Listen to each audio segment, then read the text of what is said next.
My father also gave a trunk call. Anil, don't join radiation. We don't know what is the future. Join medicine. Internally, sir, were you scared? I was scared, but I want to do something different.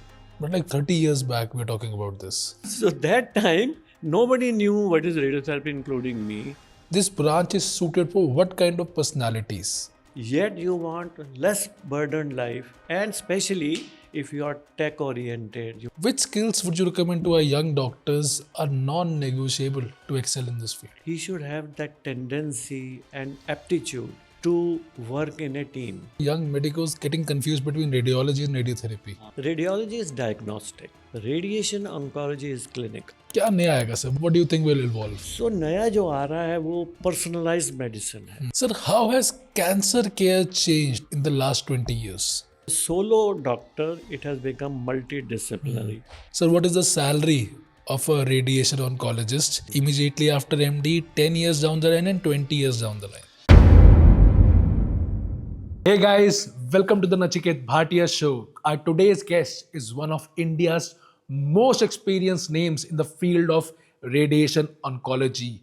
Over 4 decades, he has trained and practiced across some of the world's most respected oncology centers, including the New York Hospital Medical Center, Royal Marsden, and so many more. Before returning to lead and shape cancer care at institutions like Fortis Memorial Research Institute, Max Cancer Center, and Rajiv Gandhi Cancer Institute. He has been a principal director, senior consultant, researcher, educator, WHO advisor, and a contributing voice in India's fight against cancer. Let's put our hands together and let's welcome Dr. A.K. Anand, sir. So, welcome, sir, to the Nachiket Bhatia Show. Thank you very much for having me. Sir, I've seen a profile. आपका एक बहुत ही illustrious career रहा है. So before we get into radiation oncology and we get to learn so much things from you, sir, मैं जानना चाहूँगा what was your initial beginning? आपने कैसे शुरुआत करी? You got into the field of MBBS and then the career forward.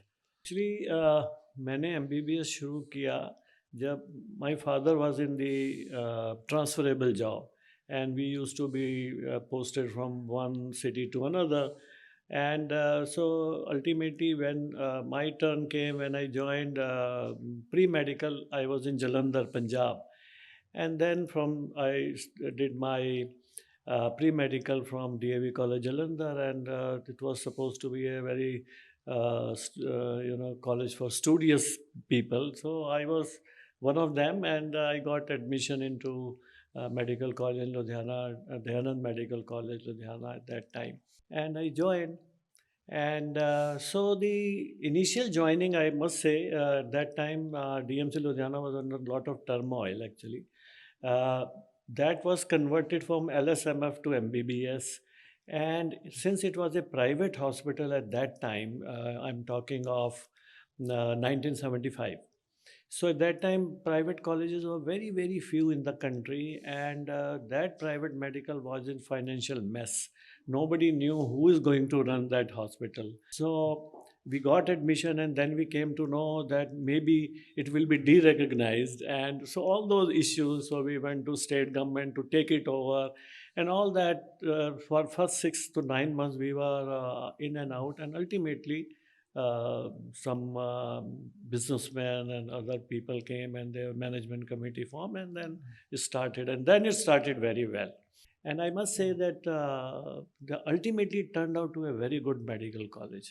Very good teachers and good training, no bunking of classes as we see nowadays, and very professional. And really, when we remember, recently we had Golden Jubilee celebration, 50 years completed, and we still remember how we were taught and guided by our mentors and teachers. So after that, I completed my MBBS in 1980, and then the confusion started because what to do.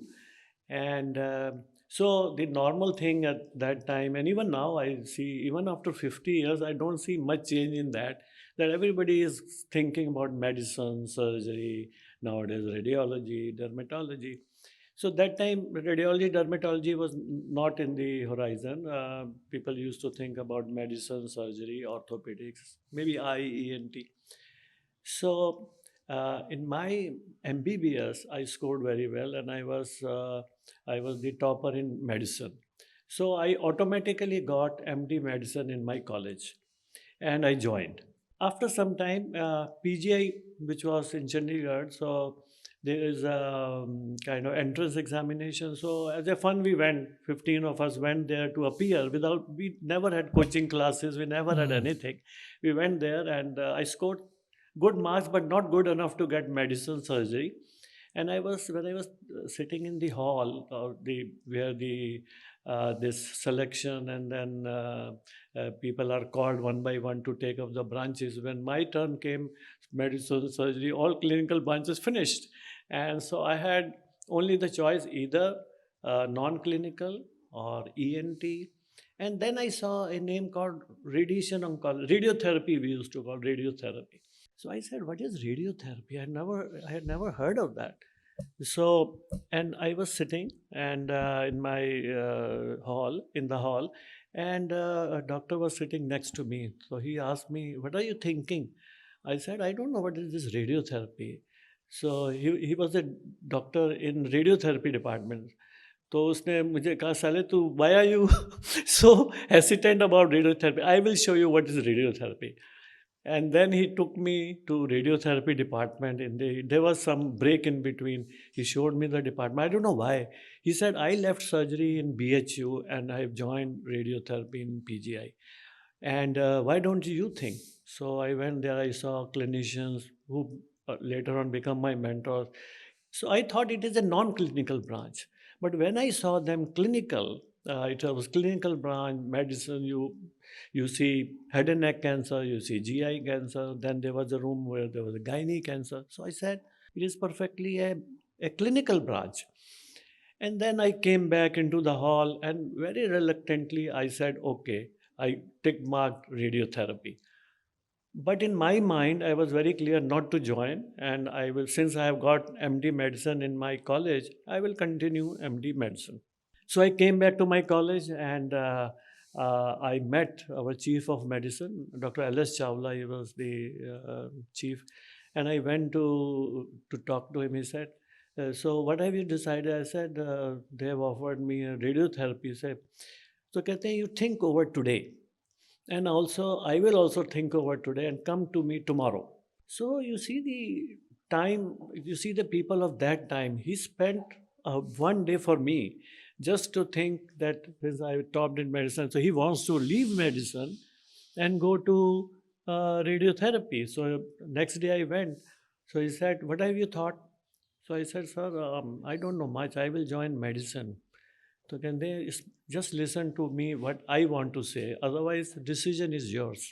So he's just said one sentence, and he said, "You will be one of many in medicine, Mm. and you will be one of very few in oncology, radiotherapy and oncology. And so you think over, decision is yours, your seat is here."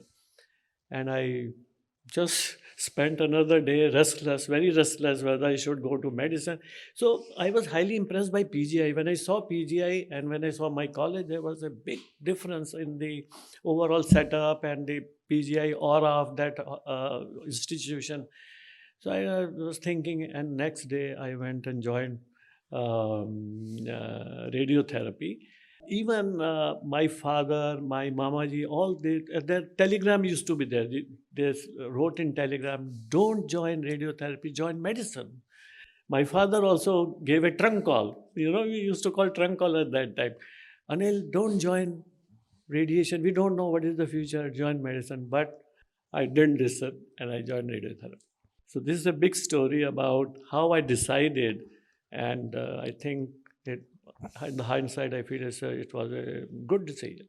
Internally, sir, were you scared? I was scared, but I wanted, it's in my nature, I want to do something different. I don't want to follow the beaten track that since everybody is going to medicine, I should also go. If everybody is going to cardiology, I must go. So it's always, even now, if somebody is buying a car of some brand, I will always think not to buy that car and buy something else. So it's my nature. So at that time there was a fear that I may not get any job, but I joined. But like 30 years back, we're talking about this. No, this was about 25 years back. 25 years back. No, sorry, 35 years back. Yeah. So that time, nobody knew what is radiotherapy, including me, and I joined. Most of the doctors are not good at planning. और उसी problem को solve करने के लिए I have created this planner. Plan your day, plan your goals and execute them on a daily basis. ये मत सोचो कि रैंक 1 आनी है.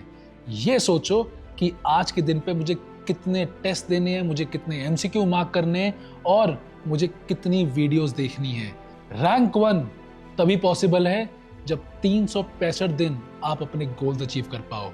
इसको एक बार यूज करके देखो and give me your honest feedback. Is it really that helpful? So I'll tell you the frank truth.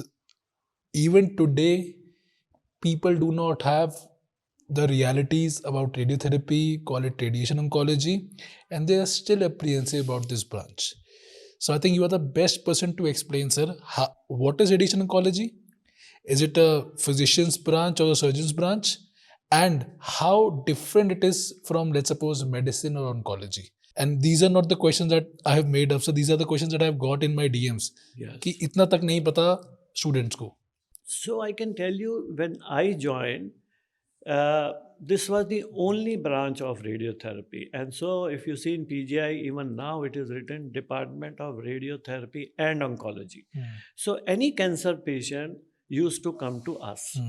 And then we had common kind of tumor board or multidisciplinary clinics where we used to sit with ENT surgeons, GI surgeons, and then decide which patient will go for surgery, which patient should go for radiation and all that.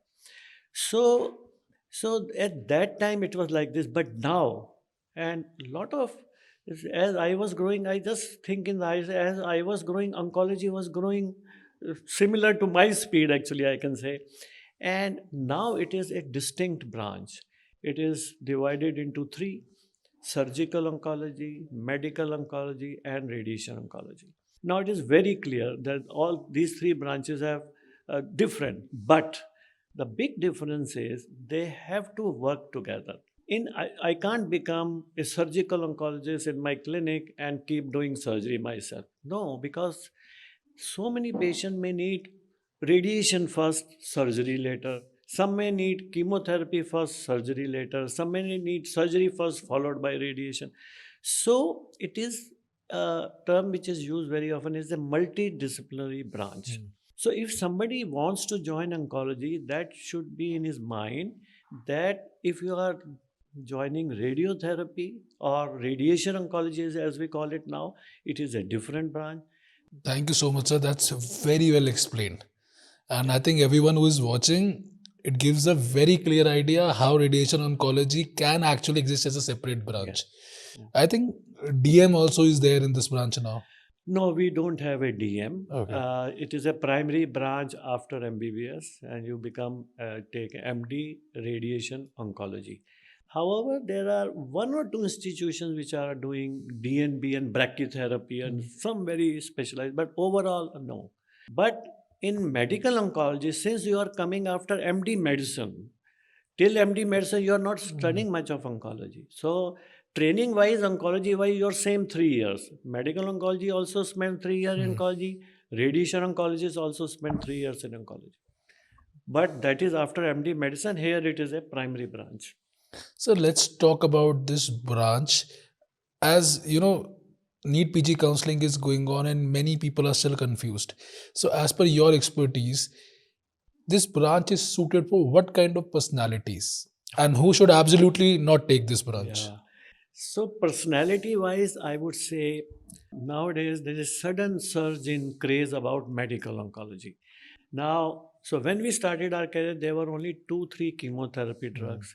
In some combination, we used to give to everybody, cisplatinum or whatever, 3, 4 drugs were there. Now there is explosion of molecules, newer drugs, immunotherapy, targeted therapy, chemotherapy. And so therefore nowadays when I see youngsters, they are all running towards medical oncology. So much so that now we have some shortage in radiation oncology. First there was a excess in radiation oncology, and now we have a kind of a shortage in radiation oncology because quite a few people after doing MD radiation oncology are going to medical oncology, doing DM there. So the personality, I must say, is a very good question that you must be clear in your mind whether you want to be a radiation oncologist or a medical oncologist. Now the character-wise or what you want to do is medical oncology. You will see more serious patients, and most of the medical oncology patients have metastatic disease, stage 4. You are giving chemo, they get sick, leukemia, so many infections, septicemia, ICU, running about. So if you want that kind of life, some people are very fascinated by giving so many newer drugs. And so if your personality is that, you choose medical oncology. In radiation oncology, it is a clinical branch. You do more with technology because our machines and equipment are highly technical. Delivery of radiation is very, very precise, and we depend more on precision and delivering radiation. But we are not that overtly busy. Our few of our patients will go to ICUs and other things. So we are comparatively less burdened. So if you want doing oncology, yet you want less burdened life, choose radiation oncology. And especially if you are tech oriented, you like technology, you like computers, because everything is now computerized in radiation oncology. So choose radiation oncology. If you are dashing surgeon, you go to MS surgery and then do a surgical oncology, because after MS, also surgical oncology is coming front line along with cardiology, cardiothoracic surgery, or urology, or neurosurgery. Surgical oncology is a very, very big alternative and very sought after alternative now in the last about 8-10 years. I think one of the main reasons for this surge was that people actually thought, let's go with radiation oncology. We will get into the field of oncology with just an MD. Yes. We don't Yes. need to go with the longer Yes, path. DM and all Yeah. that. Yes, yes. So which is true even today. And I must say people who don't want to go for 6 years of rigorous this thing, and still they want a clinical branch and good in technology, they should join radiation oncology. And we can talk that how it is growing, and we will talk about technology, how the number of machines are increasing, their business model. So so it's a parallel expansion. So no medical oncology can exist without radiation oncology. No big department can have only medical and surgical and not have radiation oncology, because it's 1/3. 60 to 70% of cancer patients need radiation oncology. They need radiation therapy at some stage in their journey of treatment. Well, look, going a little away from our topic of discussion, why was the name changed from radiotherapy to radiation oncology? Because नाम change करने का हमारे देश को बहुत शौक है बहुत सर। शौक है। वो इसलिए भी है कि हमारे जो टेक्नोलॉजिस्ट हैं, they are called radiotherapy technologist. And initially, radiotherapy was considered the only branch treating cancer patients. So this demand of 3 oncologists came when the other 2 branches were growing.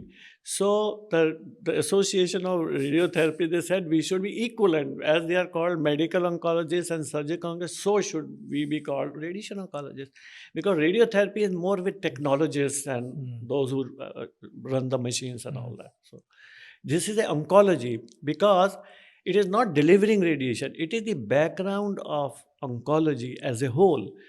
Tumor, the tumor behavior, the natural history, spread, what are the consequences. So if you have to have that knowledge and then apply radiation therapy. That's why. I was just wondering why not just create, I mean, इन्होंने medical में DM oncology निकाली, medicine में हाँ. इनको DM oncology सीधा सीधा radiation oncology के बाद ही निकालनी चाहिए थी. Does it make sense? Yeah, so that is how some struggle is going on. When the DM medical oncology came, so the natural thing was MD medicine and MD pediatrics.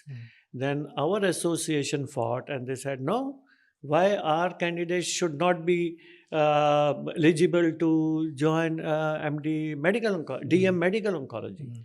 So it was agreed upon. So you are now, you appear in exam as you people from MD medicine, as a MD radiotherapy also you can appear. And if you get selected, you can transition from radiation to medical oncology. But it gives you better knowledge. Yes, I fully agree. Because what happens, I can tell you, and I sometimes I'm in the bad words of people when I say that we have to know the other specialty. Unless I know what medical oncology can offer to this patient, or whether this patient would be benefit more from surgery rather than my radiation therapy, how I will refer, how I will coordinate. So there, similarly, medical oncology should know about radiotherapy. They should know about surgery. The surgery people know, because in MBBS also use MBBS and in internship, and somewhere down the line you learn about surgery, you see surgery. But radiation is never talked about in MBBS. So nobody has even an inkling of radiation oncology, what it is. And therefore, a medical oncologist must know radiation oncology. And that is your question, and I must say. So if anytime it decides that only after doing MD radiation oncology that you can join medical and all, we don't know. So this is a growing field, and someday it can happen, because abroad it is different. Abroad everybody does MRCP, and then you take medical oncology or radiation oncology. But here it is just after graduation you become radiation oncology.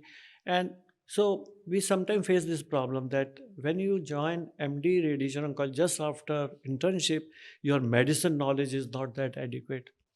So you should have brush up of your medicine. Similarly, medical oncologists don't have radiation background, so they have to brush up radiation oncology. So many a times I have seen patients कैसा young medicos getting confused between radiology and radiotherapy. That is strange actually. And so radiology is diagnostic. Radiation oncology is clinical. It's very different. There's nothing to do. But now radiotherapy or radiation oncology is now image guided. Everything, what tumor, where it is located, how it will be treated. In our branch, compared to medical oncology, we have to look at scans more carefully, because we have to know local extension of tumor, how it is spreading, what areas we have to include. Like surgeon, when surgeon operate, he has to know. Similar. So we should have a good knowledge of radiology. But there is nothing common between radiology and radiation oncology. That is diagnostic branch. This is a clinical treatment part. Out of all these three branches, surgical, oncology, medical, and radiation, which one do you think has the best future in the upcoming 10 years? So I would say in the immediate future, in the next 5 years, I think medical oncology is growing faster than other two. But radiation oncology is catching up. Now, why I say catching up? Because so many newer and newer technologies coming. So when we started, we had cobalt and then linear accelerator. Now it is linear accelerator, then IMRT, then image guided radiotherapy, then stereotactic radiosurgery, stereotactic body radiotherapy, MR Linac, MR guided radiation therapy, proton therapy. Who will run these machines in our country? Already we are facing shortage. So what I feel is, through your chat and YouTube, whatever, we must tell people that we need more radiation oncologists. So we should always see what is going to happen in the future. So that rut, now since everybody is going to medical, I should also go to medical. That should stop. Individual, now we are, when you finish your MBA, you're mature enough, you must see what is happening in the market and see these kind of shows. So according to me, although at this moment the hot seat is medical oncology, everybody is running toward that. But radiation oncology needs are growing slightly lesser, but going still very fast. When you need 20, when you have 25 radiation oncology centers, there's the NCR, there is a shortage already. So, but there is an issue also, na, sir. You talk about MBBS graduation. Sir, even in internship, I think there is almost zero exposure to radiation oncology. Yes, that is the biggest thing. That is the Radiation biggest thing. oncology only comes in when the counseling is happening Yeah, and somebody tells you to take radiation that's oncology. right. Similar thing happened with me. Yeah. I never thought, but is radiation oncology. So this is the biggest problem with radiation. How to make our younger doctors Hmm. aware of this branch. So it's not that you have to copy book and just follow the people and they, since they are going for med, let me also go. I know one or two very good youngsters who have done MD radiation oncology. They are now going to medical oncology. After doing MD radiation oncology, now they are doing DM medical oncology. So I told him, Mega, I was thinking a long-term relationship with you. I thought you are a young fellow and tomorrow we will have proton machine or something. We need very young, dynamic doctors who can run these highly technical machines. If you, all of you bright people move to medical, what will happen to us? So where we will get the candidates. So I think a lot of this is required counseling, right kind of information is required for radiation oncology. Sir, don't you think that they should try and put this into internship first? Because till the time we can actually motivate the young minds to go through this branch. Yes. The senior people will never actually Yeah. get into it. That's right. I think I'm not very sure now. In most of the medical college, there is a radiotherapy machine. That is the government kind of dictum, and they want. And many medical colleges have now a radiation therapy machine. Now they should be rotated, maybe 2 months rotation, like we do in ENTI, and so it should happen. So they should go and see for themselves what it offers. I think I'm not very sure, but we must check. In radiation oncology, sorry, internship, we must have a rotation. Sir, I saw in your profile that you have learned from many international institutes, New York, Middlesex, and a couple of more big names. So between India and let's suppose foreign universities, what's the teaching methodology you found better? I would say the undergraduate level, we are okay, although I would say lately, even the MBBS education is deteriorating. Very sad to say. When we see the young doctors coming to us and we ask them very basic questions of diagnosis, we come to know that many classes are not held. Sometimes students don't want to learn, sometimes the teachers are not coming. So this is a very bad trend which we are seeing. So, so that is also college dependent. Good colleges, good education, good material, it is coming. But average colleges, some colleges which are in remote areas where, so there the material which is coming out is not very good. So that is one sore point and cause for worry actually for Indian healthcare. The question you asked about what is the difference is the logical thinking. In India, whatever we do, uh, see in any profession, if somebody has done good. So, for example, a picture, there's an action movie. So, every 10, 2, 3, 5 years, action movies will go. Nobody will think of some art movie or. Similarly, here, if somebody is doing medicine, just go for medicine, go for medicine. So, or in a patient, suppose there is a CA tonsil, carcinoma tonsil patient, concurrent chemo radiation. Oh yes, prepare. But no, all carcinoma tonsils will not tolerate same dose of chemotherapy, same dose of radiation therapy. They will not have uninterrupted treatment. They will not tolerate properly. Age makes a difference. Nutrition makes a difference. Give suitable gap. Talk to the family, how they are looked after. Now, these individualized thinking is more in the West. There, they force you to think logically about that particular patient. So in oncology, we are very fond of talking protocol. Now, the protocol for carcinoma tonsil is you give 66 gray of radiation, 6 cycles of chemotherapy in 6 weeks without much of breaks and this and that. But the protocol is not suitable for each individual patient. how to make it individualized medical care, how that this treatment you deliver to that particular individual is what you learn there. This is what I learned because I was in PGI. We had a lot of workload there, and I learned a lot from PGI, I must say. And then I went there to, I could see the difference, how your mental or mindset changes.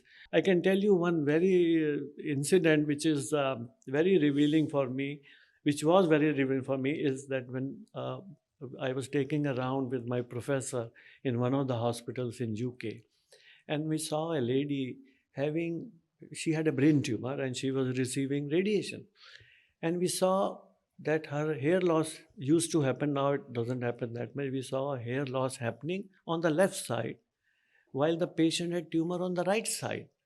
So our professor said, why is lady is losing hair on the left side?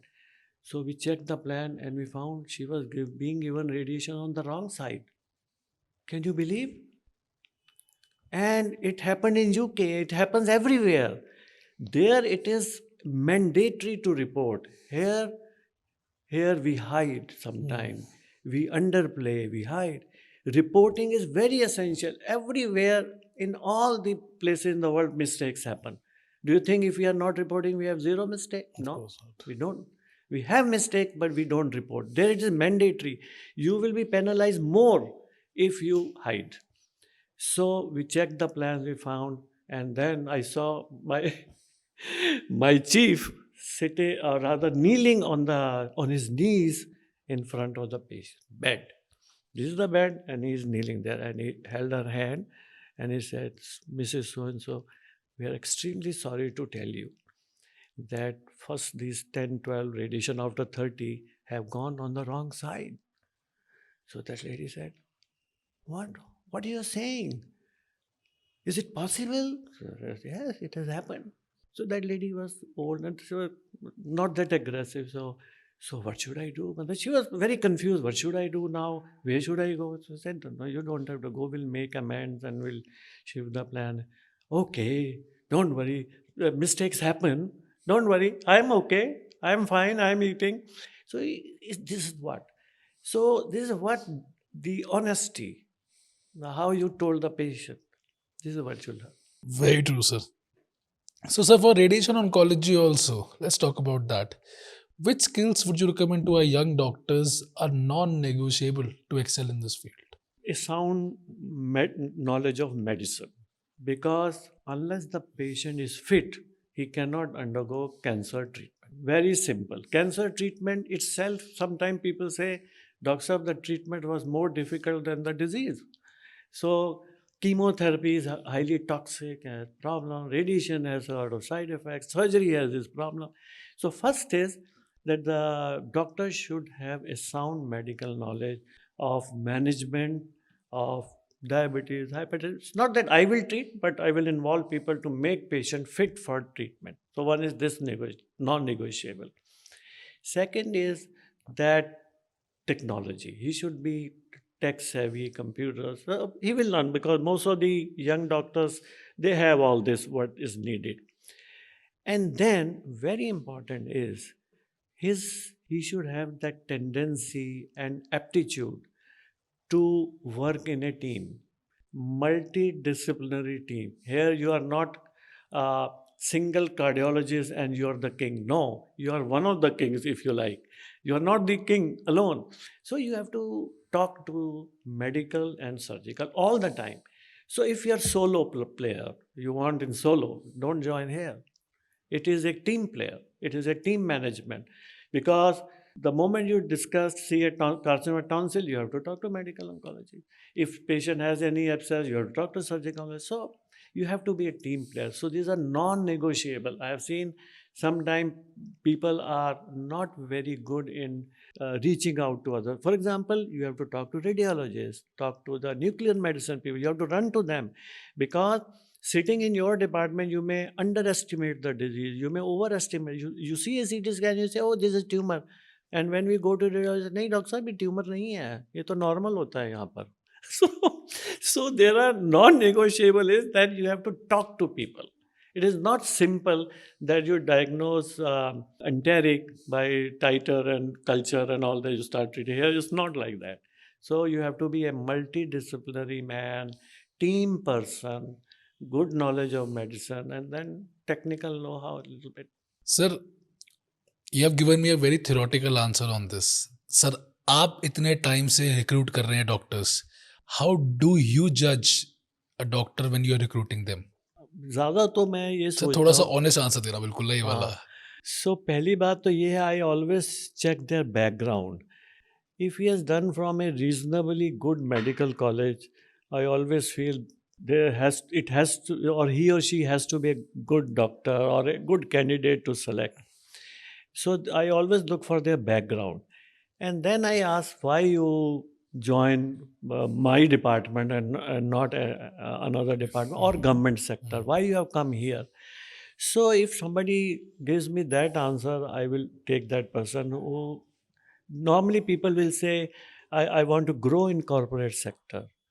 Somebody will say, I have not decided whether I should join corporate sector or should I go to a government sector. So those kind of people I take because they are the people who are thinkers.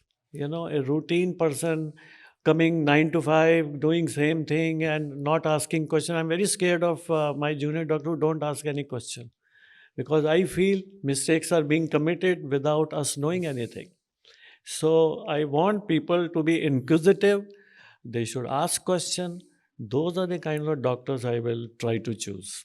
And which colleges do you consider reasonably good? So I think most of the, for example, in Delhi colleges, unfortunately, except for AIMS, other Delhi medical college didn't have very good radiotherapy department. That was the tragedy we had. So if somebody is qualifying from PGI Chandigarh, that's my natural choice. I have somehow you have that. We know that it was a good college. AIMS is very good. CMC Vellore is very good. Ludhiana is also very good. CMC Vellore, where there is a culture of teaching. And then if nowadays if we get DNB, I was in Max before, so DNB from Max, I know they have all the technology, because we are dependent on technology also a lot. So for Max is coming, or for Medanta is coming. So background is very, very important, because whether you want it or not, in 3 years you will be molded somehow or the other. So Basically, you are choosing the creamiest layer only. that's right. We want, but nowadays there is a shortage, and I was mentioning about that. And now I have selected one senior as a trial, I would say, that he or she, I won't mention whether he or she. So I feel she's not suitable for Fortis. But I said, let me do it, because we are now short, we have a shortage, and we have to bring these people into the mainstream. They have to be brought, and then we train them. It is not their fault that so they didn't get good marks in PG, NEET, or whatever. So one mistake, you cannot suffer for life. So let us see how they perform with us. Sir, if you honestly answer this question, would you choose anyone who has done Radonc from a private college? Yes, DNB, Radiation Oncology. Not DNB, an MD Radonc from private college. Very difficult, because the private medical colleges, there are few. I know one or two. Mahatma Gandhi in Jaipur is supposed to be good, and Kochi, they are good. So quite a few are good. We know which is good. But then there are some medical remote areas where there's hardly any patient treating on. We normally treat 40, 50 on one particular machine. They are treating only 10, 15 in a remote area. We will not take, if left to us. But if we are hard pressed, then we don't know. But that is the selection criteria as of today. So the question is that should a person go for an MD Radonc in a private college or DNB in a private institute? Which one would you suggest? So I would say look for the department, the equipment. So there are three critical things you need.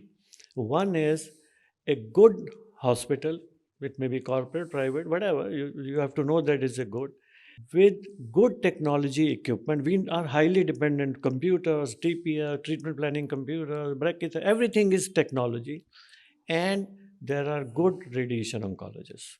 So this is a triple combination they should look for. They should look for, oh, this is at this hospital, they have good equipment and have a good faculty. There are some hospitals which are run by one or two people only. The management decides we cannot afford, so एक senior doctor है, दो उसके साथ junior है, वो चला रहे हैं. So that is not the right place to go. You should go where there are at least 3-4 senior faculty. Why you need 3-4? Because if you have those people, then only you can imbibe something. If it's a one-man show, he's running around the hospital, what he will teach you? He cannot teach you anything. Then they should also ask and find out whether that hospital is holding regular classes, seminars, journal clubs, because we hold in our hospital. So we make sure we have 3 tumor boards in a week. We have 2 or 3 seminars in a week. So we have 5-6 regular classes. So they should ask. When I was very happy last year, there are 1 or 2 people came and they came just looking at the department. So I will strongly urge that whenever you think of a hospital, go there, on the ground, see the on the ground reality, how that hospital is running, how that department is running. Then join. So, sir, between the level of OPD an institute has or one institute with super tech, which one should a candidate choose? So it should be a bit of both, because if you have, see, nobody will have super tech without a reasonable number of patients. It's commercial. So you will only put a, so for example, we put a MR Linac, we can only do if we have baseline numbers with us, 60, 70 patients coming on the machine. Then only we can think of a next higher machine. We cannot put a next higher machine where the numbers are just 10, 15. So I think it is a mix of both, but high technology will always bring high numbers. Can you explain us the career chart a candidate will have, a young doctor will have in a government sector and a corporate sector? This is also very, very important. In a government sector, those who are, they want a set life and a set period. They don't have too many options to grow fast. If suppose you want to grow fast. So, but there it is a ceiling that 3 years ke baad ye hoga, 5 years ke baad ye hoga, assistant professor. That is all you can do in government. You can't change anything. But in a private sector or a corporate sector, it is a lot depends on you, what you are doing, how you are collaborating with people, how you are talking to patients, how you are building your base, how you are adapting technology, how you make your tactical moves. You know, you have to make some tactical moves to move from one hospital to another to acquire experience of all technology. So all that you can do in a corporate sector. Plus, I would say you get better remuneration in corporate sector. So I chose corporate. I came out of PGI, went to England. When I came back, I joined government sector only for 2 weeks and I left. And I said, I cannot work here because conditions in radiation oncology were pitiable. You couldn't, it didn't look like a department. And since then, since 1987, 88, I am in corporate sector. And their misconception about corporate sector that they press you for this, they want revenue, they want number. It's not like that. It's not directly like that. It is they see you hardworking. Anybody who works hard, I feel this is my observation. If you work hard, sincere, you let the department grow. Don't keep it to yourself. Don't make it a one-man show. That I am the only doctor, I will do. Then that department doesn't grow. If the department doesn't grow, then hospital administration will intervene. Why department is not doing well? It's not unfair. But if you let department grow, let people come, let doctors come. So I feel that the bigger the department, the more successful it is. If there is a good department, you will gel. You will also do well. This is a combined approach. Sir, how important is money for you? Money is very important because even for school admission, you need money. Schools are so expensive. Even if you get straight away admission in a child, for everything you need money. But money is not everything. If suppose it's very common for younger doctors to be allured by smaller hospitals, and they will say, okay, you get X amount in, say, a bigger corporate hospital, we will give you 2 times in a smaller. They give, but there the clientele base is small. That doctor is himself is not very well known, so it becomes a non-starter after 2 3 years. So money is, so you are going there for money. That is not correct. You go for your career, for your technology, and for the hospital. What kind of hospital is this? What kind of people you are going to work with? Because if you are the in many hospitals, radiation oncologist is giving chemotherapy, and is while going is very happy. I will do chemo also. I said, this is a disaster. Why you are doing that? You are losing another colleague. As a solo, what you will do?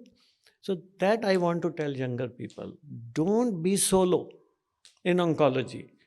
Be it, make a team, be it member of team, be it a cooperative person who should be working with people. Then success is sure, because as you know, now people say oncology is next cardiology. Numbers are, you see, every day new hospital. Everybody wants now radiotherapy, medical, every hospital. You name any hospital, they have oncology. Why? Because numbers are increasing. The affordability is increasing, insurance is coming, public sector is coming, even CGHS is there in many corporate hospitals. So scene is changing. So these your younger audience should know that now there is a more and more affordable population which is coming into the system. So if they are looking for private sector, it's not that private nursing home. वो नहीं है आप. Corporate world has changed everything. Smaller nursing homes are finding it difficult to run, difficult to meet ends. Corporate hospitals are doing much better. Even the government hospitals are doing better. AIMS are coming, other medical colleges are coming. So it's a whole new field for younger generation. You should know yourself what you want to do. You want a decent life and a neat hospital, patient who will follow up with you. In oncology, it's very important for patient to follow up. We'll know only after 5 years that patient did well. If patient gets treatment, goes, you never see him, you will never learn anything. You can only learn from your success and failures. Failure will also teach you on one day. Oh, you made a mistake. Sometimes you lose sleep. I made a mistake. Why I should have stopped before. I should have done this. So like that. So I'll ask you the most intrinsic question of our podcast. Sir, what is the salary of a radiation oncologist immediately after MD, 10 years down the line and 20 years down the line? One thing which is also driving exodus from radiation to medical, that is happening. That is exactly due to this, and it is going to be short lasting, not very long lasting. See, when you come out MD, then it is same salary, whether it's a medical surgical, same the senior resident salary 1.25, 1.5, different hospitals starting from 80 to 150. After finishing your 3 years, then it is wide field. Somewhere in a corporate hospital, you may get, say, additional, so total of 3 plus 5 years, 8 years, you may start earning between 5, 6 lakhs, 4 to 6 lakhs. In another 10 years plus, you should get about 10 lakhs, 12 lakhs. But the medical oncology is faster. They do DRN, BN, DM, they start getting 5, 6. So they are, at the moment, they are faster than radiation oncology. But radiation oncology future is coming, because medical oncology at this moment, for next 5 years, it will be medical oncology, I can predict. Everybody will take medical. But it is coming. So if you are starting, in 5 years, you will be in that hotbed where you will be getting a lot of, who will run proton? therapy. Who will run MR, Linux, and linear Excel? Who will run those 25 centers? So that time you will have those opportunities. So it's not a dead branch. It is going to soon spring up again. 10 years down the line, it's going to be booming. Yes, booming. Yes. क्या नया आएगा sir? What do you think will evolve? So नया जो आ रहा है वो personalized medicine है. And in that personalized medicine, अभी तक तो ये होता था, if there is any metastatic disease, chemotherapy.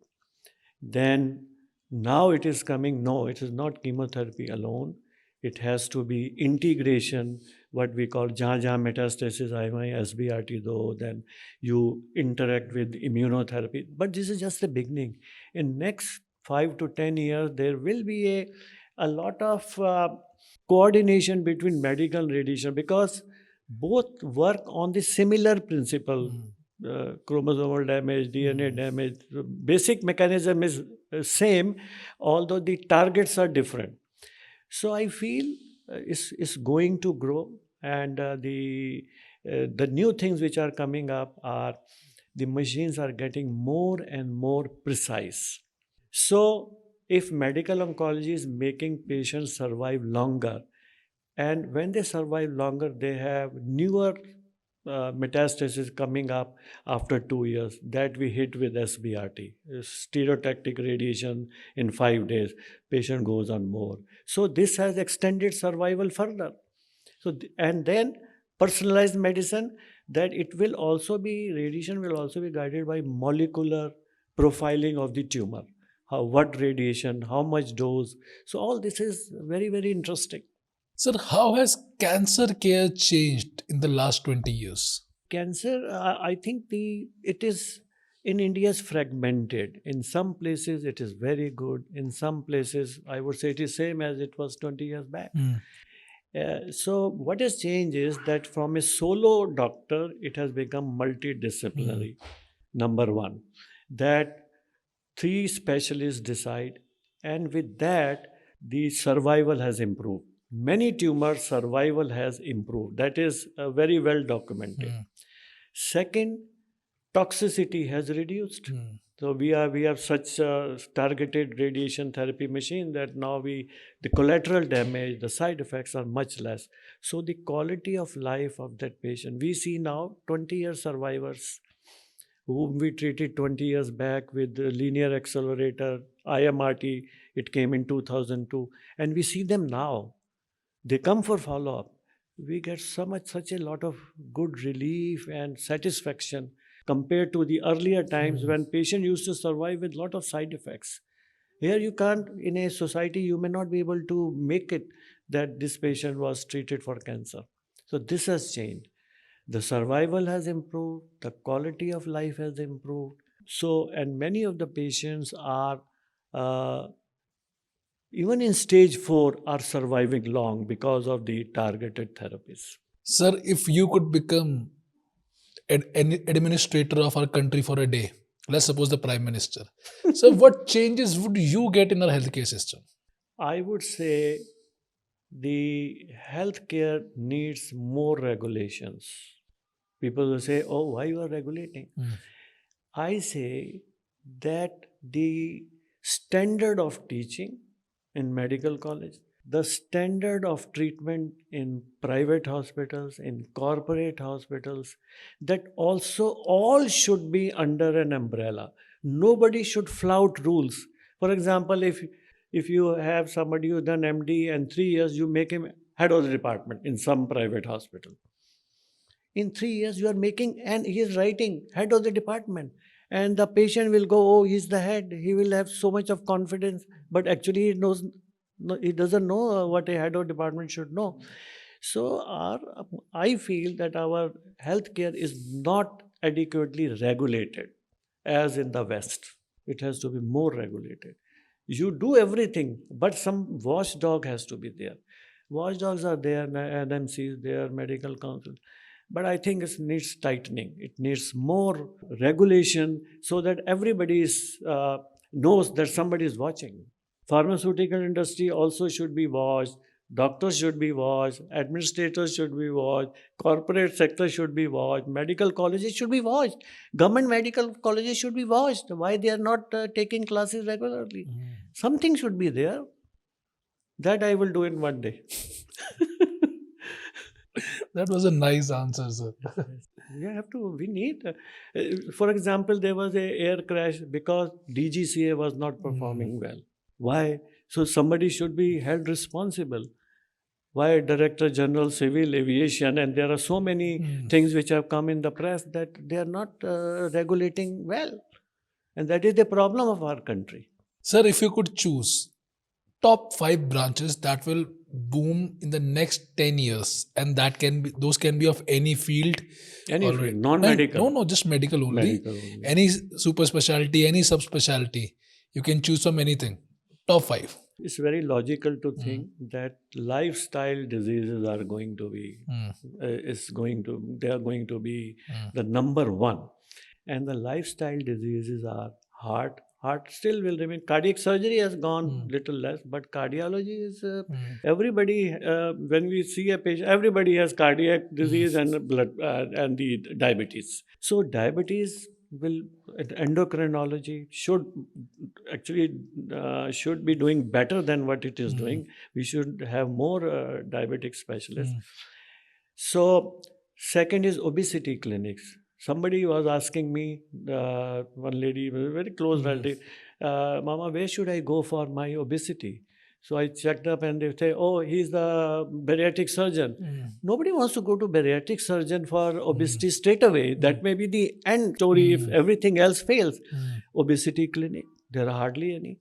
So if somebody opens a good obesity or some corporate or maybe government obesity clinic, starting from physician, dietitian, physiotherapist, this, that, lifestyle, yoga, whatever, obesity, and then ultimately the surgeon if nothing works. So these two.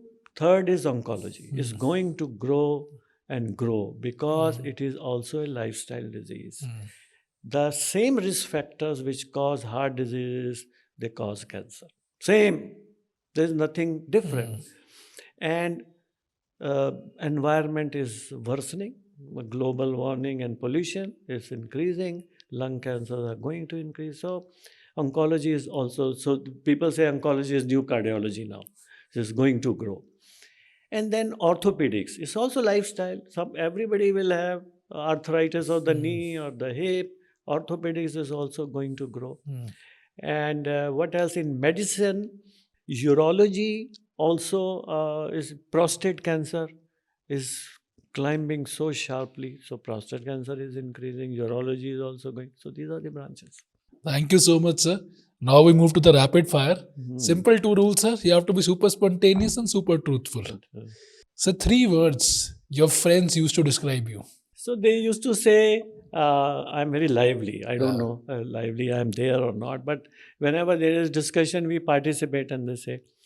And somebody said, you are hardworking.